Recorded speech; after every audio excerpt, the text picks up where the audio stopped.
So, without further ado, this work in progress is called Colgate's Inferno. First month on campus, yearning for home. So many tears to fill the Mediterranean, so much fear that Freddy Krueger would be scared, so much pain in a fragment of a lifetime. Day in and day out, criticized for the darker pigment of our skin, rather than the intellectual power within.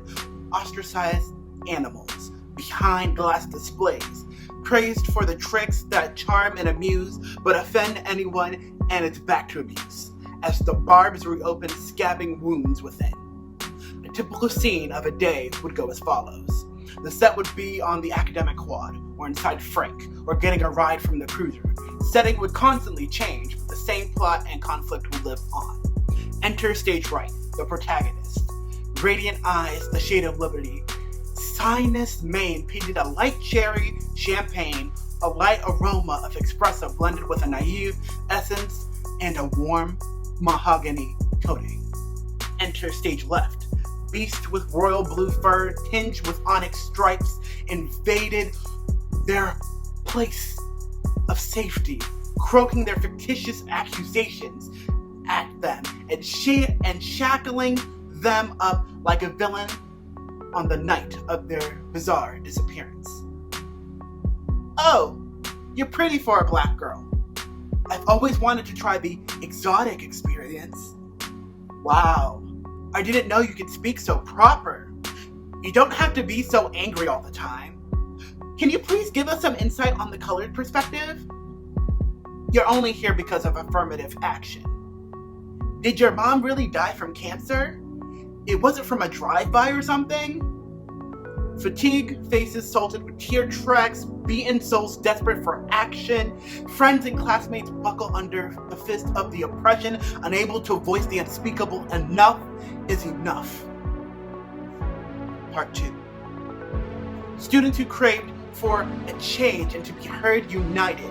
Over a month of meetings determining our purpose, voicing our opinions, demanding diversity training, minority professors, multicultural frats and sorts, splitting into distinct groups from logistics to social media to damage control, preparing for the inevitable, creating the association of critical collisions, an organization after change.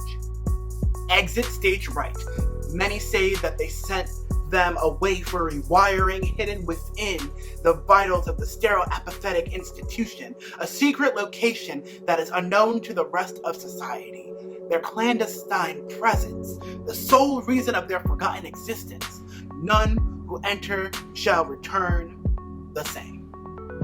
Once prep work was done, we gathered under the cover of dusk and started our course, our destination admissions. Our plan was simple. Take over their house of sales until they accept our demands. Enter stage left through the guarded inner gates and forced into quarantine. Hostages are probed like test subjects, observed like animals that are narcoticized into somnolence. Drugged, neglected, confinement shoves the soul deeper within to face the bitterness, grief, and inner demons successfully empowered by sedatives. With signs of I too am Colgate, students swarm admissions, multiplying like roaches by the hour, stalling the progression of work, drawing out administration, sharing stories of pain, reliving moments of torment, sighing concealed tears, expressing new hope for their university. Taking the campaign to the streets, sharing the mission statement, clearing up the misconceptions, rallying the uneasy, breaking down the barriers, bonding over jokes, restoring laughter, erasing hate, forging an everlasting community. I saw the protagonist 2 years later, mere ghosts of their past self, the windows of their soul bare and gray and hopeless. My heart sunk in my chest as I saw that they were no longer the same, and I knew we had to keep fighting, keep pushing, and keep protesting to make the change. Now there's a new president to lead the local charge, but will the change of power do something for the students as we enter the dark age of a new presidency, and the fate of the world is put into the hands of an uneducated dictator? Part 3.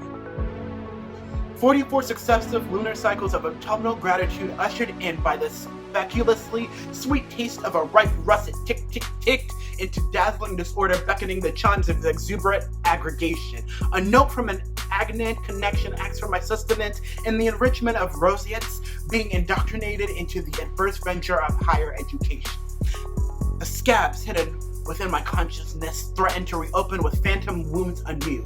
Yet the hell-spun nightmares of antiquity orbits barely hold a flame to the current war we face. For the soul of a nation built through enslavement, desecration, appropriation, and genocide, in order to form a more perfect union, in search of life, liberty, and the pursuit of happiness. So with a tragicomic heart, I hope these tidings form your armor and guide you well through your passage. Dear beloved, you are entering into a space that wasn't built for your greatness, a place that was built to uphold oppression against a deformed, idealistic view of a broken mold. Trust your instincts, yours, that have yet to lead you wrong from this place. For this place will question your intelligence, your worth, and resilience. Based on its perceptions of your elegance for emptiness they believe matches the cloudy firmament, you have more wisdom than you know. They will never understand.